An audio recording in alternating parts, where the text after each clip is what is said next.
Ahojte, dneska si ideme zariaďovať terárko pre Felzumu Klemery.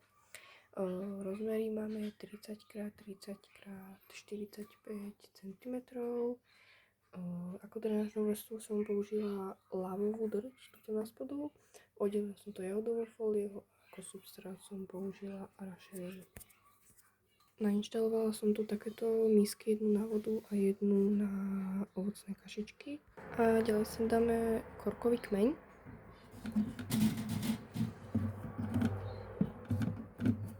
Ten dáme si nejako takto.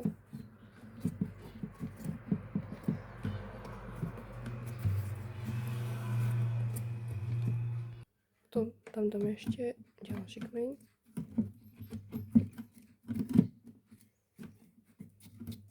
Hlavne, aby to držalo a náhodou ju to nezavázilo.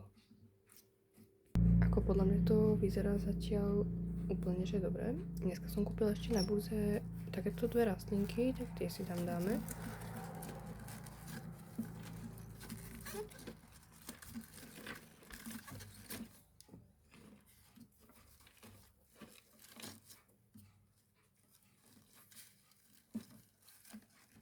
A druhú si dáme takto niekde dozadu.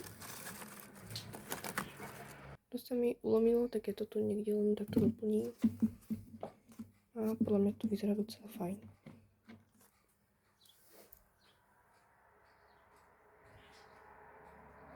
A keďže to bude terárko bioaktívne, tak tam treba nejakú upratovaciu čatu. Takže som kúpila tieto izopody Panda King. Oni sú takto schúlené. Ich tam je veľa, okolo 30. Takže tie tam vysypeme. Dobre, keďže máme našu upratovaciu čatu umiestnenú, tak idem ešte tam dať vlastne rašelník, ten mach, čo vlastne udrží vlhkosť. Vždy, keď robím s rašelníkom, tak tu mám z neho väčšine bordel. No, osud pokročilého teraristu. Dobre, ideme si ho tam dať. Dáme si ho aj na zem, aj na kmene. Proste všade, aby udržal vlhkosť.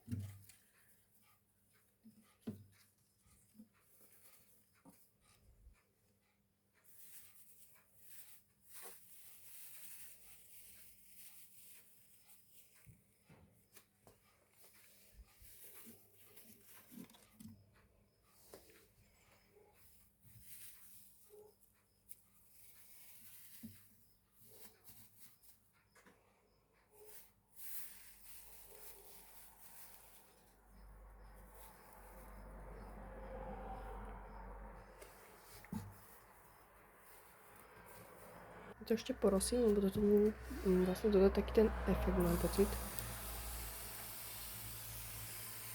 Taká terárka máme hotové, tak mi kľudne napíš, ako sa ti páči. Tak ahoj.